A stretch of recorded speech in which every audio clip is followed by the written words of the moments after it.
Hey love, welcome back. In our last talk, we walked with Angela and Denise as they faced the reality of loving a dismissive, avoidant man. Today, we're going even deeper because it's not just about what we feel when a man pulls away.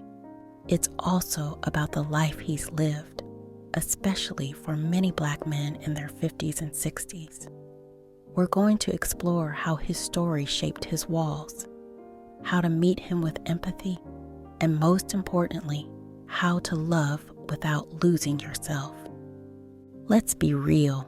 A lot of Black men in their 50s and 60s grew up in a world that demanded toughness above all else. Vulnerability, that was dangerous. As boys, many of them heard, "Man up, don't cry." They might have had fathers who were emotionally distant, or fathers who weren't there at all.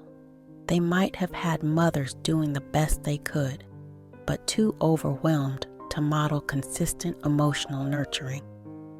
And on top of family dynamics, let's not forget, these men were shaped by the streets, by racism, by the economy, by incarceration hitting their communities hard, by being told they had to perform strength just to survive. So what did that little boy do? He built walls. He learned that love could mean pain. He decided closeness wasn't safe. By the time you meet him at 55 or 60, he may look accomplished, wise, maybe even charismatic. But under that armor, there's still a child who decided long ago, "I'm safer when I keep my heart locked." I like to say a dismissive avoidant man is like a scared animal, not because he's weak, but because he's been trained by life to flinch when someone comes too close. Imagine a dog that's been mistreated. Even when you extend your hand with love, he may bare his teeth or back away. Not because he hates you, but because love feels like danger. Now you can't chase that animal. You can't corner it. What happens when you try? It runs or it fights. But if you sit steady, calm, focused on your own ground, in time, it might come closer. And the same is true with a DA man. He has to feel that safety, that steadiness, before he even considers letting down his guard. Think about how this plays out in relationships. At first, he's all in.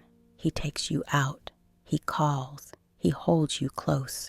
You think, finally, a man who sees me.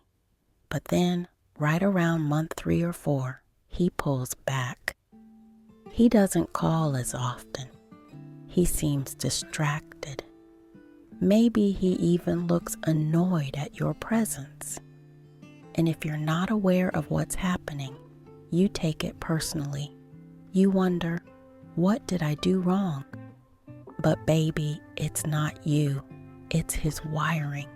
It's decades of conditioning rising to the surface. He's not deactivating because of something you did. He's deactivating because intimacy feels like danger to him. So how do we hold empathy for him while still honoring ourselves? First, don't take it personally. His retreat is not a verdict on your beauty, your worth, or your value. It's his fear talking. Second, stay steady. When he pulls back, that's not your signal to chase. That's your cue to breathe, to invest in yourself, to fill your own cup. Third, don't shrink. Too many women dim their own light to keep a DA man comfortable. But the truth is, you can be soft and compassionate while still standing tall. Empathy does not mean self-abandonment. You can understand his fear without excusing harmful patterns. You can care for his wounds without making them your prison.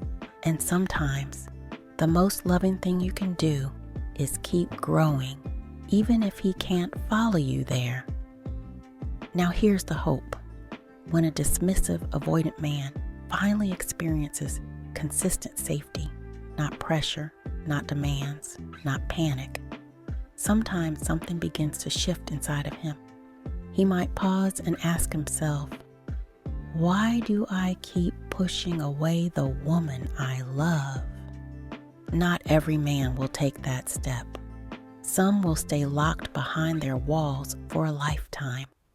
But others, they may surprise you.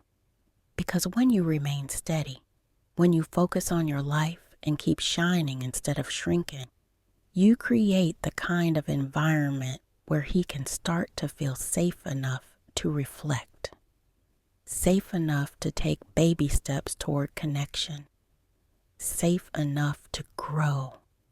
And here's the beauty. If he does lean in, he finds a woman who's whole, not desperate, not chasing, but standing tall, ready to meet him as an equal partner, hand in hand, looking out into the world together.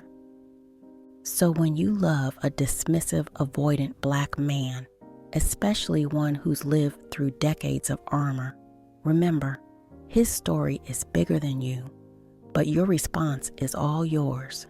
You can offer empathy without abandoning yourself. You can be steady without being stuck. And you can choose love, or you can choose to walk away, always knowing your worth is never defined by how close or how far he stands. Until next time, keep choosing love, but never at the cost of losing yourself.